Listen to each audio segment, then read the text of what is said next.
9th of December 1886, when the German bark, the Mexico, and there's a picture of what remained of it in your book, left Liverpool fully loaded with a crew of 12 heading for Guayaquil in Ecuador.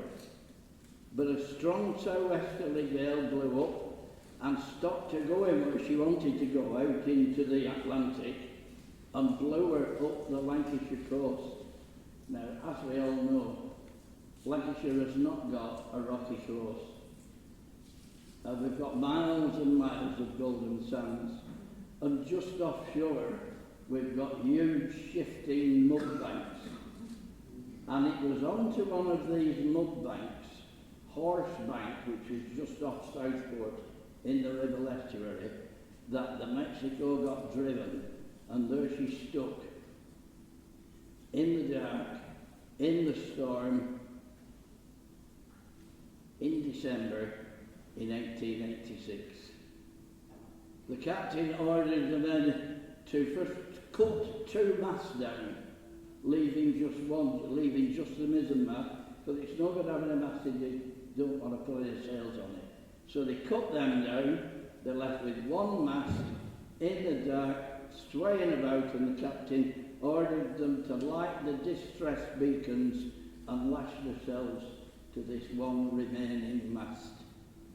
The beacons were seen from Southport, from St Anne's, and from Lytham, and they all 3 launched their lifeboats, all pulling lifeboats with oars and little sail just to do the best they could in the weather.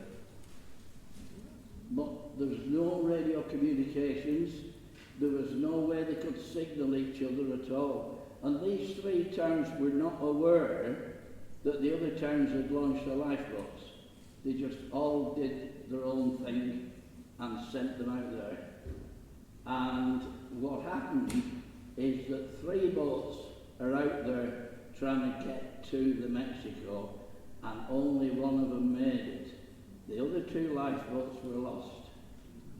It ended up being, and may it remain so, the worst lifeboat disaster that England has ever known.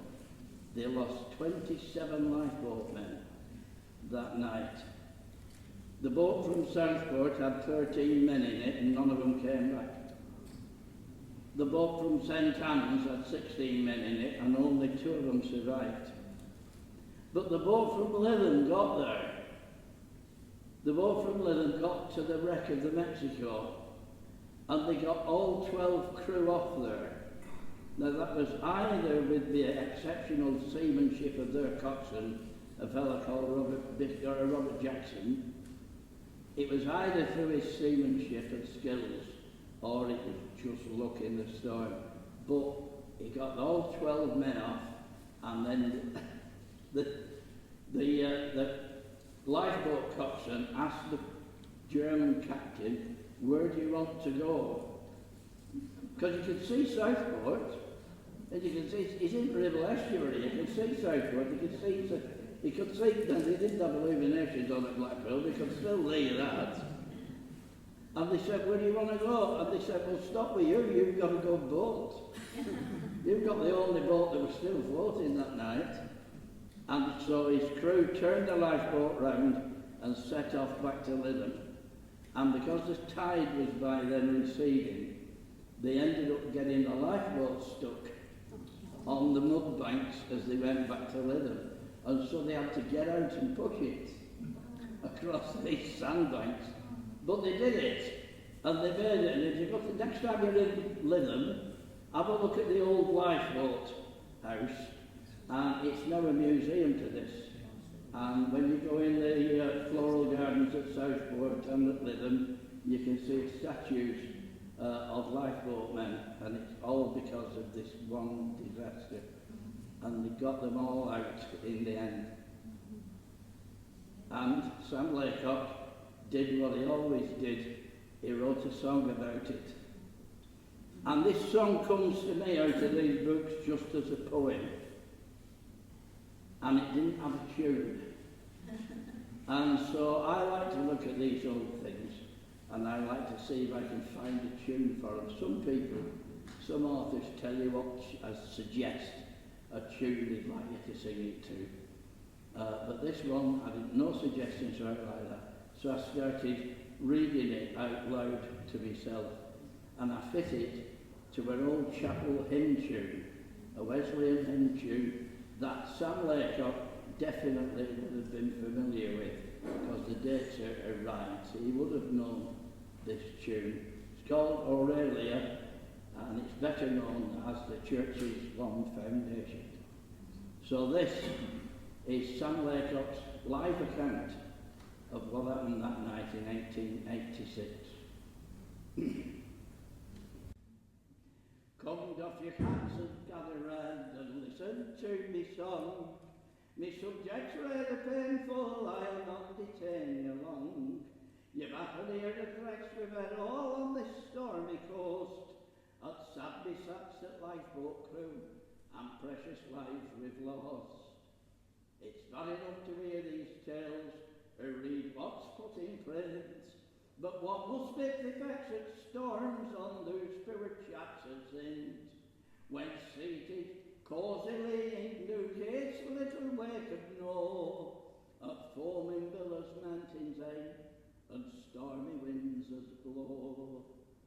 Bless your lads, I mind that night, that fatal night to slum. I was shut there reading evening news in this me seaside home, when wind it chimney began to roar, at length it blew a gale, and wind us fairly rattled lads, with pelting rain and hail. I looked at wife, who just at times sat knitting in her chair. I said, it's getting fearful, lass, there'll be some wrecks I fear. You know result. Sad news has come next morning when I woke. Our F preferred to hear sad tale, me sorrowing neighbours spoke. I had two brave crews of face that sea, I one at stormiest known, and in trying to rescue other lives, had sacrificed their own. Sad news with this, as day wore on, it only proved too true. St Anne's at Southport boats were lost, and biggest part of crew. While these sad scenes were taking place, that stormy night it dark, brave them crew were at, and proved successful in the work. Aye, these brave fellas fought that put to sea, and fought both with the waves, till every man up Mexico were saved from watery graves. Well, next year, where Cox and Bob were launching Blackpool boats, and Samuel Fletcher weird crew were very soon afloat. I went as close as they could think to where sad wreck had been, but as you know, lads, all were vain, no boats, nobody seen. I'll say no more, you know the rest, we just grieve and mourn, and little children cry for dads they'll never see return. Our aging parents mourn their sons, and social ties are rent, and nations move for end to silence this most sad event. And so now I've done, put on your caps, you've heard me plaintive lay. It's saddest song I've had to sing for many and many a day. I've pleaded both men's cause before, I'll plead it once again, 'cause God hasn't made naught nobler yet than these brave life